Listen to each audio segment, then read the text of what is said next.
Hey guys, guess what? It's chicken time. What's up guys? Welcome back. Matt with BAAM Ranch, and as stated, it is time to get some chickens on the homestead.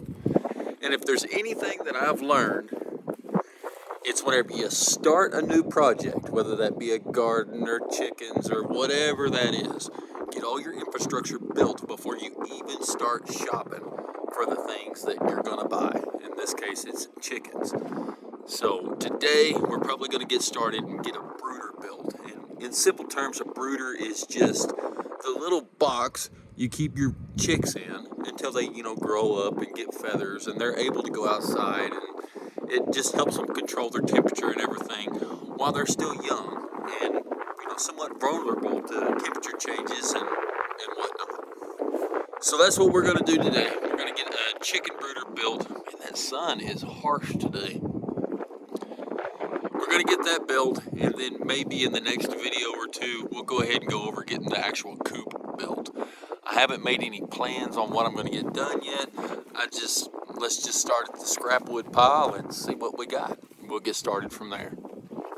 Okay, I'm kind of embarrassed for y'all to see in here, but this is what I got as far as materials to work with. So I've definitely got plenty enough to build a coop and a brooder, especially we're not going to run a whole bunch of chickens, at least in the beginning. We're just going to get about 6 chickens or so. So I should have plenty here to at least get started. Let me drag some of this stuff out, get it into the garage, I guess, and then we'll get started. Okay, so bear with me here, and I'll try to explain what I'm doing here. This is just going to be a basic chicken brooder. You can make these as elaborate and complicated or as simple as you want. I'm going to go with the simple. And this is just, they're going to live in our garage. Our garage is insulated, so it's somewhat climate controlled. And by the time we add in a heat lamp, we're not going to have to worry too much about these girls. So what I have is about 5 or 6 foot long pieces of plywood. And they're about, if I were to guess, 18 to 24 inches tall. So we're just going to build a simple box. Over here, we're going to cut this. This part right here is going to be plywood for the top, and we'll cut a hole in it. So the top will look like this with a hole here. In this hole is where we'll put our heat lamp. And this will give a little bit of separation, so if they get too hot, they can come over here to the open side, and they get a little cool, they'll come back over here and warm up a little bit. All this crap you hear on social media and everything about keeping your chicks at perfect temperatures. Okay, are they at that perfect absolute temperature the entire time that they're, naturally hatched if you have a broody hen that raises the chicks? No, they're not. They run around and play, and they get cold, they come back, and then give them the opportunity to control their own temperature. That's basically what I'm getting at. Now, remember, this is only going to be half of the length of this brooder. The other half, I have an old screen door that came with the house when we bought it. So I'm going to attach those, and that screen door will make up this other portion. This will give something for airflow, and I can look in and see. But at the same time, whenever one of my cats gets out of the garage, out of the house and into the garage, it doesn't eat up all my baby chicks. And it'll keep them in there, that way they're not jumping out, whenever they start to grow up a little faster than expected. So that's all we're doing. Just a simple box brooder to raise these chickens. Let's get started. Okay, so here's what we got so far. These will be the long sides, the ends, and just some scrap pieces of lumber to make a skeleton to just kind of put the structure of this stuff together. I haven't quite figured out what I'm going to do for the bottom yet, because if I use just this OSB, it'll get nasty and rotted.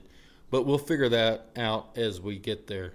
So let's go ahead and set this stuff up and kind of get it mocked together and make sure all the pieces fit.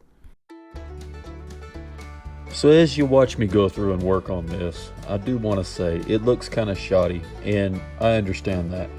But this thing's just going to be used for a few weeks, and as soon as these girls get their feathers on, I'm going to rip all this stuff apart because I actually need all of this wood, all of this stuff for another project that I've got going on. I won't get into that right now, but it'll be a project that I'll bring y'all along with me on that as well. So that's the reason why it looks kind of thrown together. Probably next year we'll go through and we'll make something that looks really nice that my wife actually won't mind having in the house.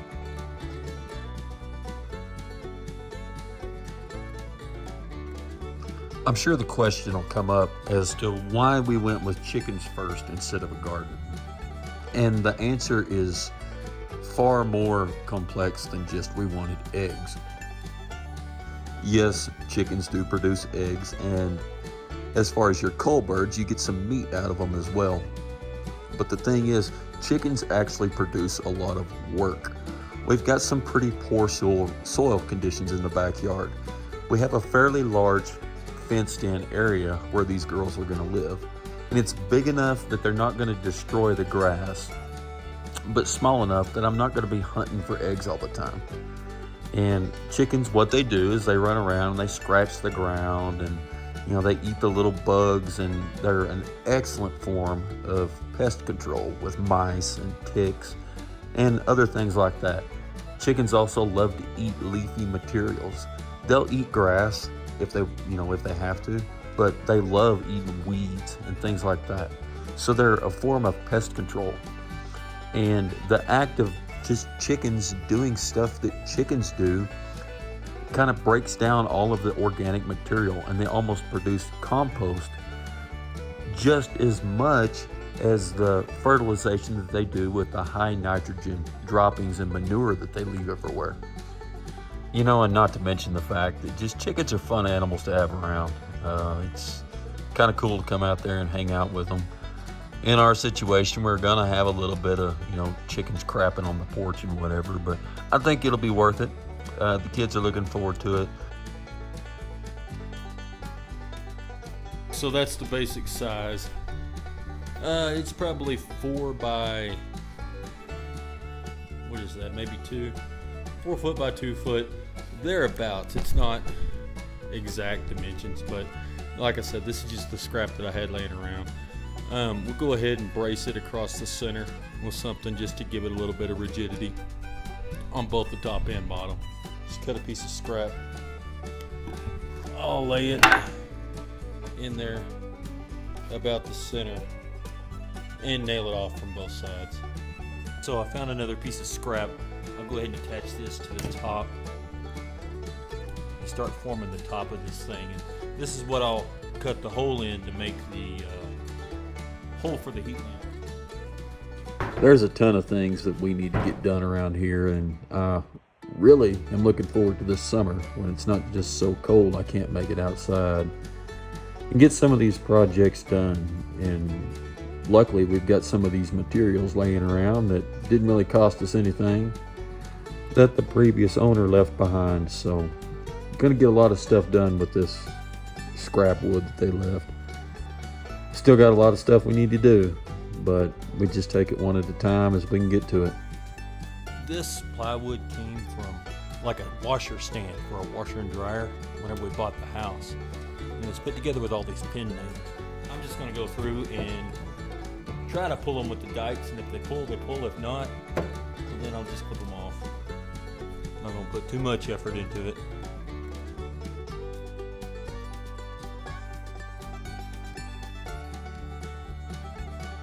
This is what we're going to do for the top, where we can get in here and mess with these girls.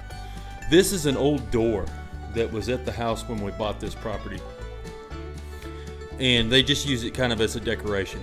I plan on just cutting this whole thing up and using, the door itself, but my wife wants it, and what she wants she gets. So what I'm going to do instead is I'm going to take these hinges, I'm going to steal these hinges and this little grate here that it's like what they use to keep dogs from scratching, and I'm going to hinge that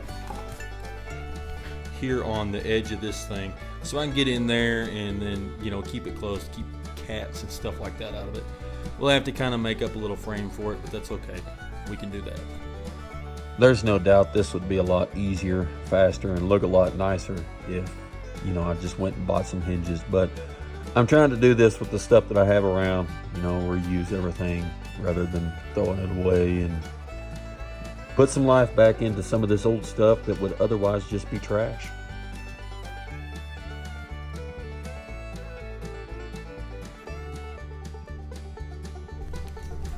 That actually fits on there way better than I expected.